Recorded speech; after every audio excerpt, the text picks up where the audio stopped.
नमस्कार, अरुणाचल समाचार में आपका स्वागत है। मैं हूं यारमदा सिंह आंगू। आइए बुलेटिन में सबसे पहले देखते हैं मुख्य समाचार। तिराप जिले के लाजू अंचल में डायरिया के संक्रमण से 3 से 10 वर्ष की उम्र के 9 बच्चों की मौत। स्थानीय विधायक वांगलम साविन, जिला उपायुक्त तारोंग मुजे और जिले के चिकित्सकों की टीम लाजू अंचल के डायरिया प्रभावित गांव पर रख रही है नजर और मेडिकल टीम लगा रही है हेल्थ कैंप। थाईलैंड के बैंकॉक में आयोजित नॉर्थ ईस्ट इंडिया फेस्टिवल संपन्न। इस महोत्सव में भारत के विदेश राज्य मंत्री आर.के. रंजन, नागालैंड के मुख्यमंत्री नेफ्यू रियो, मेघालय के मुख्यमंत्री कोनराड के संगमा, अरुणाचल प्रदेश के उप मुख्यमंत्री चाउना मैन और पर्यटन मंत्री नाकाप नालो रहे मौजूद। बर्मिंघम राष्ट्रमंडल खेलों में वेट लिफ्टिंग में भारत का शानदार प्रदर्शन जारी। 73 किलोग्राम वर्ग में अंचिता शेवली ने जीता स्वर्ण। भारत ने अब तक जीते हैं 3 स्वर्ण, 2 रजत और 1 कांस्य पदक। लोकसभा में बर्मिंघम राष्ट्रमंडल खेलों में पदक जीतने वाले खिलाड़ियों को दी गई बधाई। तिराप जिले के लाजू अंचल में डायरिया के संक्रमण से 3 से 10 वर्ष की उम्र के 9 बच्चों के मरने की खबर है। आधिकारिक सूत्रों के अनुसार 7 बच्चों की मौत पोंगलोंग विलेज और 2 बच्चों की मौत लोंगलियांग गांव में हुई है। स्थानीय विधायक वांगलिम साविन, जिला उपायुक्त तारोंग मुजे और जिले के चिकित्सकों की टीम लाजू अंचल के डायरिया प्रभावित गांव पर नजर रख रही है और मेडिकल टीम मौके पर शिविर लगाकर बच्चों का इलाज कर रही है। गंभीर बच्चों को इलाज के लिए जिला अस्पताल में पहुंचाने के लिए एम्बुलेंस उपलब्ध कराई जा रही है। केंद्रीय कानून मंत्री किरण रिजिजू ने नई दिल्ली में अरुणाचल प्रदेश के जिला जजों के साथ पहली national legal services authority NALSA meet के दौरान बैठक की। बैठक के दौरान राज्य में जिला स्तर पर बेहतर कानूनी सेवाओं के मुद्दे पर चर्चा की गई। श्री रिजिजू ने बताया कि नालसा देश के प्रत्येक जिले में टेली लॉ सर्विसेज के लिए 700 एडवोकेट्स की सेवाएं उपलब्ध कराएगी। थाईलैंड के बैंकॉक में आयोजित नॉर्थ ईस्ट इंडिया फेस्टिवल संपन्न हो गया। 3 दिवसीय महोत्सव के दूसरे दिन रविवार को भारत के केंद्रीय विदेश राज्य मंत्री आर.के. रंजन, नागालैंड के मुख्यमंत्री नेफ्यू रियो, मेघालय के मुख्यमंत्री कोनराड के संगमा, अरुणाचल प्रदेश के उप मुख्यमंत्री चाउना मैन और पर्यटन मंत्री नाकाप नालो सहित पूर्वोत्तर राज्यों के कई मंत्री और अधिकारी मौजूद थे। Peoples to peoples exchange meet की अध्यक्षता करते हुए उप मुख्यमंत्री चाउना मैन ने कहा कि भारत की आज़ादी और थाईलैंड के साथ राजनयिक संबंधों के 75 वर्ष पूरे होने के उपलक्ष्य में बैंकॉक में आयोजित नॉर्थ ईस्ट इंडिया फेस्टिवल काफी मायने रखता है। उन्होंने कहा कि इस महोत्सव से दोनों देशों के बीच सामाजिक, सांस्कृतिक और व्यावसायिक संबंध मजबूत होंगे। श्री मैन ने कहा कि इंडिया, म्यांमार और थाईलैंड के बीच राजमार्ग से नॉर्थ ईस्ट इंडिया और साउथ ईस्ट एशिया के देशों के बीच व्यापार में सुगमता होगी और पर्यटन को एक नया आयाम मिलेगा।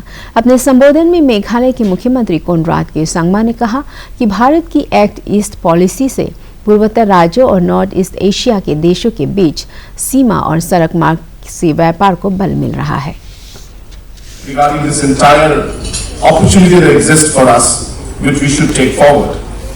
As we all know that the entire Northeast, in fact, is geographically much closer to a large number of other nations, and the capital is closer than our own capital.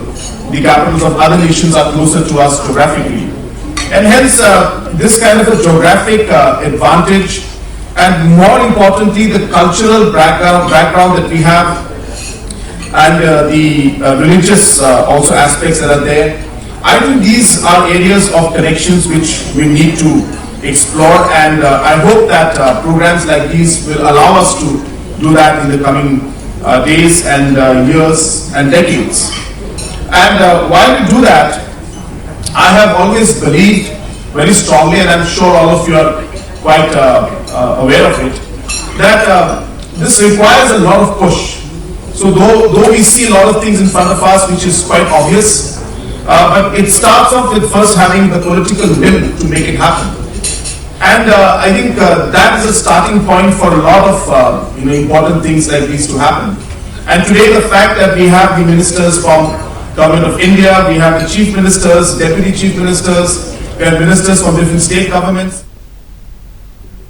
Lok Sabha सांसद तपुर गांव स्थानीय विधायक दासांगलु पुल सहित भाजपा के कई नेताओं और जिले के वरिष्ठ अधिकारियों ने भूत सशक्तिकरण अभियान के तहत अंजाव जिले के मोलागाम पोलिंग स्टेशन के एकमात्र वोटर सकेला तायांग से मुलाकात की और सरकार की योजनाओं के बारे में जानकारी दी। मुख्यमंत्री पेमा खांडू ने अपने एक ट्वीट में बताया कि मालोगाम मतदान केंद्र के एकमात्र मतदाता के लिए 12 चुनाव कर्मियों ने कई घंटों पैदल चलकर मतदान को सुनिश्चित किया और यही लोकतंत्र की ताकत है। जिले में एक पोलिंग स्टेशन, एक बूथ और ये हमारा बहन है। इस पोलिंग स्टेशन में, मालीगाम पोलिंग स्टेशन में एक ही बूथ है, वो है हमारा बहन। आपका नाम भी बता दीजिए। सकेला तायांग। सकेला तायांग है।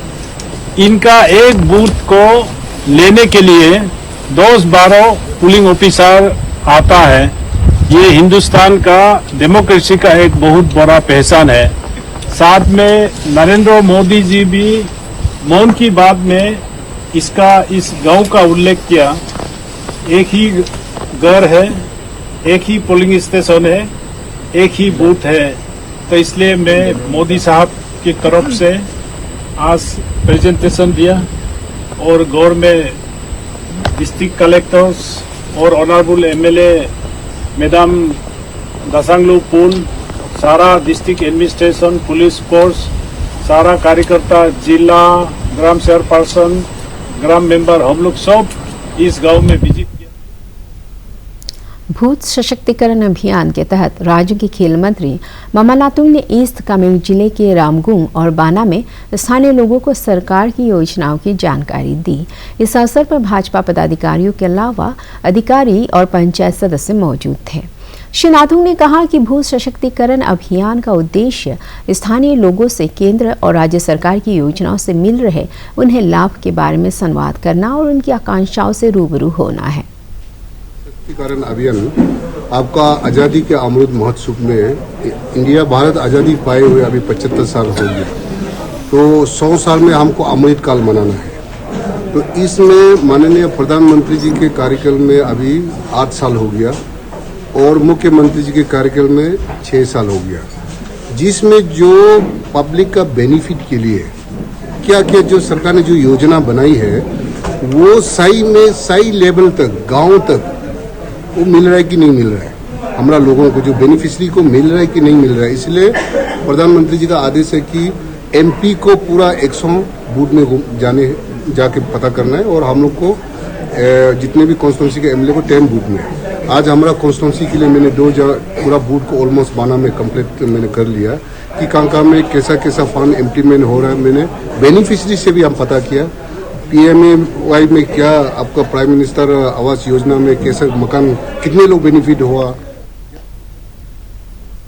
बर्मिंघम राष्ट्रमंडल खेलों में भारतीय भारोत्तोलन दल की जीत का सिलसिला जारी रखते हुए 73 किलोग्राम वर्ग में भारत का प्रतिनिधित्व कर रहे अंचिता शेवली ने स्वर्ण पदक जीता।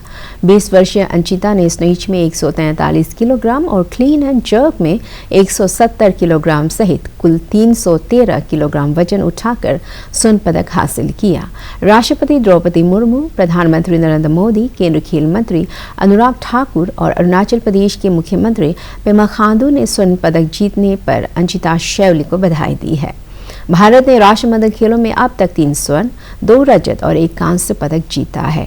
लोकसभा में आज बर्मिंघम राष्ट्रमंडल खेलों में पदक जीतने वाले खिलाड़ियों को बधाई दी गई। माननीय सदस्यगण, मुझे आपको सूचित करते हुए अत्यंत प्रसन्नता हो रही है कि बर्मिंघम में चल रहे राष्ट्रमंडल खेल 2022 में भारत ने अब तक 3 स्वर्ण पदक, 2 रजत पदक एवं कांस्य पदक जीते हैं। भारोत्तोलन प्रतियोगिता में सुश्री साइकोम मीराबाई चानू, श्री जेरेमी लाल रीनुंगा एवं श्री अंचिता शिवली ने स्वर्ण पदक जीता है, जबकि इसी प्रतियोगिता में श्री संकेत सरगर और सुश्री बिंदिया रानी देवी ने रजत पदक जीता है तथा श्री गुरुराज पुजारी ने कांस्य पदक जीतकर भारत के लिए उत्कृष्ट प्रदर्शन किया है। मैं अपनी ओर से पूरे सदन की ओर से पदक जीतने वाले सभी खिलाड़ियों को हार्दिक बधाई देता हूं। अरुणाचल प्रदेश के खेल मंत्री मामा नातुंग ईस्ट कामेंग जिले के सिप्पा में BRTF द्वारा स्थापित नाग मंदिर का उद्घाटन किया। इस मंदिर का निर्माण 14 BRTF द्वारा 1982 में किया गया था। इसका renovation east Kameng Gorkha welfare society द्वारा किया गया है। इस अवसर पर श्री नातुंग ने मंदिर में पूजा पाठ किया और लोगों से पर्यावरण संरक्षण एवं स्वच्छता को बनाए रखने की अपील की। ईटानगर राजधानी क्षेत्र के जिला उपायुक्त तालो पोतोम ने आज government higher secondary school Naharlagun के नवनिर्मित गेट का उद्घाटन किया। इस अवसर पर स्कूली शिक्षा उपनिदेशक ST जारा और स्कूल के शिक्षक और छात्र मौजूद थे। इस अवसर पर जिला उपायुक्त ने कहा कि सरकार स्कूलों में पर्याप्त संख्या में शिक्षकों की नियुक्ति और आधारभूत सुविधाओं के विकास पर जोर दे रही है। श्री पोतोम ने शिक्षकों से शिक्षा की गुणवत्ता सुनिश्चित करने को कहा। कुछ नहीं, चलो अपना सर बुलंद करे तो हम लोग के लिए अच्छा है। इस सिलसिले देखो, सरकार का कोशिश है कि जितना भी स्कूल है वो इंफ्रास्ट्रक्चर बोलो या ये टीचिंग स्टाफ हो, नॉन टीचिंग स्टाफ हो, सभी को कोशिश करता है सरकार। और हम लोग जो डिस्ट्रिक्ट में एज ए DC हमारा कोशिश है कि सरकार का जो इच्छा है हम लोग पूरी करना है। तो आज जितना भी डिमांड दिया है, जेन्युइन डिमांड है, उसका ऊपर में हम लोग कोशिश करेगा कि वो कुछ ना कुछ रिजॉल्व हो जाना चाहिए। पानी से लेके बिजली से लेके जो भी इश्यूज है हम लोग उसको आस्ते आस्ते कोशिश कर देंगे। अपर सुबनसिरी जिले के दापोरिजो में विकसित हो रहे एडवांस लैंडिंग ग्राउंड की भूमि अधिग्रहण के मुद्दे पर स्थानीय संगठनों और जनप्रतिनिधियों की बैठक हुई। इस बैठक में जिले के 3 विधायकों सहित कई प्रतिनिधियों ने हिस्सा लिया। बैठक के दौरान एडवांस लैंडिंग ग्राउंड के बाउंड्री वॉल को लेकर हो रहे विरोध पर चर्चा की गई। स्थानीय प्रतिनिधियों ने कहा है कि विकास कार्यों को समर्थन जारी रखते हुए गैर कानूनी तरीके से जमीन कब्जा करने वाले लोगों के खिलाफ कार्रवाई में सहयोग किया जाएगा। ये मुद्दा को लेके हम लोग मीटिंग बैठक बैठा है, ये जो एयरफील्ड दापोरिजो को लेके। इसमें जो कुछ समय से जो कुछ काम चल रहा था, जो हेलीपोर्ट बनाने का नाम से, हमारा तरफ से उस दिन भी मीटिंग हुआ था सर्किट हाउस में TCS द्वारा, उसमें भी हमने बोल दिया था। आज भी हम ये बात को फिर से रखा है। हमारा तरफ से हेलीपोर्ट को बनाना किसी प्रकार का हमारी तरफ से आपत्ति नहीं है, फिर भी उसका किस ढंग से जो विधानसभा अध्यक्ष और स्थानीय विधायक पासांग दोरजी सोना ने कहा है कि अगले 5 वर्षों में मेचुका सहित जिले के विभिन्न क्षेत्रों में रोड कनेक्टिविटी से जुड़ी परियोजनाओं के पूरा होने पर स्थानीय लोगों का जीवन आसान होगा और पर्यटन क्षेत्र का भी विस्तार होगा।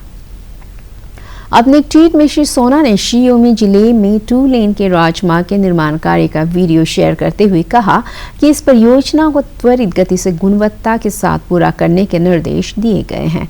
उन्होंने सड़क परियोजना की प्रगति का जायजा लिया। तवांग जिले के जमीथांग में जिला स्वास्थ्य सोसाइटी और भारतीय सेना द्वारा लगाए गए मेगा हेल्थ कैंप में 308 रोगियों का इलाज किया गया और उन्हें जरूरी परामर्श दिया गया। इस स्वास्थ्य शिविर में सीमावर्ती गांव में लगाए गए स्वास्थ्य शिविर में 8 स्पेशलिस्ट डॉक्टर्स ने अपनी सेवाएं दी और लोगों को स्वस्थ और स्वच्छता बनाए रखने का सुझाव दिया। आज से विश्व स्तनपान सप्ताह मनाया जा रहा है। ये 7 अगस्त तक चलेगा। 1992 में पहली बार स्तनपान संबंधी जागरूकता के लिए यह दिवस मनाना शुरू किया गया था और वर्ष 2016 से विश्व स्तनपान सप्ताह को सतत विकास लक्ष्य के साथ जोड़ा गया। वर्ष 2018 में विश्व स्वास्थ्य संगठन ने प्रस्ताव पारित कर विश्व स्तनपान सप्ताह को महत्वपूर्ण प्रोत्साहन रणनीति का अनुमोदन दिया।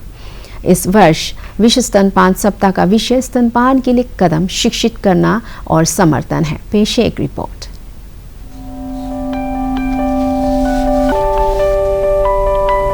हर वर्ष 1 से 7 अगस्त विश्व भर में स्तनपान जागरूकता सप्ताह के रूप में मनाया जाता है। इसका उद्देश्य है नवजात शिशुओं में स्तनपान को बढ़ावा देना।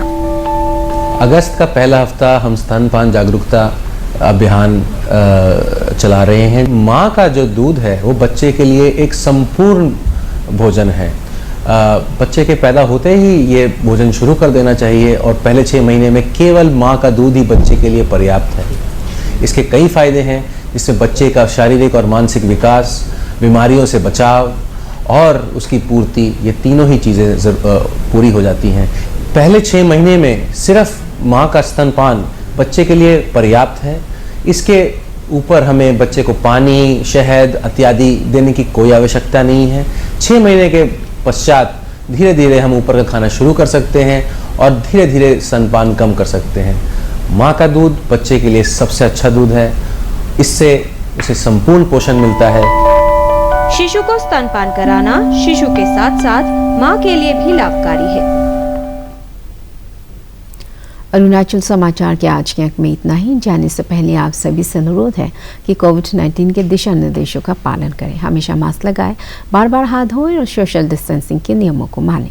कोरोना महामारी से बचाव के लिए आपका वैक्सीन लगवाना भी जरूरी है। अगर आप वैक्सीन लगवाने के पात्र हैं तो जरूर लगवाएं।